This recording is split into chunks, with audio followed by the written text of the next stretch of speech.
Over 1,000 years before the Clone Wars, the Sith Empire and the Republic had been embattled in war for many millennia. The Sith was strong and came very close to conquering the Republic, but almost every time, many weaker Sith would band together and overthrow their leadership. This invariably led to the Sith fighting not just the Jedi and the Republic, but one another too. In fact, it is quite possible that more Sith died at the hands of other Sith than they did at the hands of the Jedi during this period. This was a massive problem for the Sith.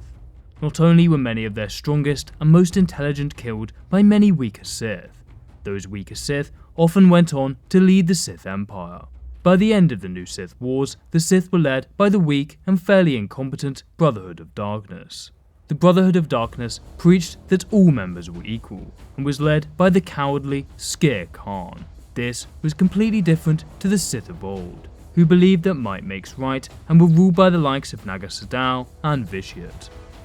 Darth Bane did away with all of this by destroying the Brotherhood of Darkness and instigating the Rule of Two, whereby an apprentice could only progress by becoming more powerful than their master. However, Palpatine had seemingly done away with the Rule of Two. He allowed for the use of Dark Jedi such as the Sage Ventress, and during the Imperial era ordered the creation of the Inquisitors, in stark contradiction to the Rule of Two. In fact, even Vader initially had his reservations about the creation of the Inquisition, seeing them as a potential threat. So why did Palpatine do this, and why was he not scared of them banding together and overthrowing him, just like the Sith of the Old Republic era? There were a few reasons for this. The first was simple pragmatism. Despite the fact that Order 66 had been extraordinarily successful in eliminating the Jedi Order, many members still remained. In the immediate aftermath of the Clone Wars, Palpatine's greatest threat was from the surviving Jedi, not from the Inquisitors or the other dark side adepts seen in Legends. From Palpatine's point of view, the Inquisitors' use as Jedi hunters far outweighed the threat they posed to him or Vader. The Inquisitors were also carefully selected and underwent a brutal process of torture and training to ensure their loyalty. In many ways, Palpatine maintained authority over the Inquisitors through a carrot and stick approach. On one hand, Palpatine seduced many of the Inquisitors with the promise of wealth, power, and knowledge. For example, the Grand Inquisitor was a former temple guard who desired to gain knowledge and power while he was in the Jedi Order. However, Jedi librarian Jocasta Nu had deemed him unworthy for some forms of education, and he was denied access to much of the Jedi archives. Palpatine used this resentment and desire for knowledge to lure the Grand Inquisitor to the dark side, promising him access to the entirety of the Jedi archives. However, if any Inquisitors stepped out of line, the punishment would be torture, mutilation, or death. By promising the Inquisitors great riches if they embraced the dark side, but also brutally punishing any dissent, Palpatine was able to ensure that the Inquisitors were absolutely loyal to him. Palpatine's ability to manipulate and control others truly was unparalleled.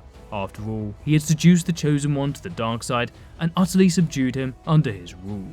Therefore, Palpatine was very confident, ultimately overconfident, in his ability to control others. He certainly believed that his manipulation tactics would work against the Inquisitors.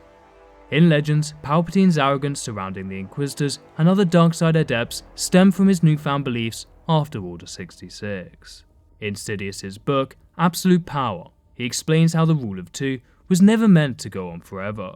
Its goal was simply to overthrow the Republic and destroy the Jedi. After these goals were achieved, the Rule of Two was to be replaced by the Rule of One. This doctrine postulated that Palpatine would rule forever as Emperor, with many lesser dark-side adepts learning a smattering of his abilities in order to exact Palpatine's will, but never enough to truly challenge him. In short, the Inquisitors and the dark-side adepts from Legends were simply way less powerful than Sidious. Even if all of them had teamed up to defeat him, it is doubtful that they would have actually been able to kill the Emperor. Any Darksiders that did increase in power enough to threaten the Emperor would simply be disposed of, as was the case with the Sage Ventress during the Clone Wars. The Inquisitors were never taught any of the more powerful dark-side abilities, and even if they had been, it is unlikely they would have matched Palpatine. After all, they were often chosen for their loyalty and weak-mindedness, not for their skills with the lightsaber or potential in the Force.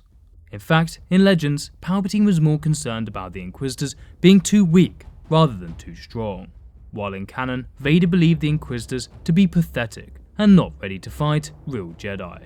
Palpatine simply had nothing to fear from the Inquisitors.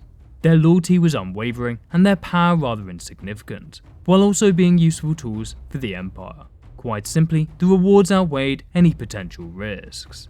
But what do you think? Was Palpatine a fool for doing away with the rule of two? Let me know down below. Thanks for watching guys, and as always, may the Force be with you.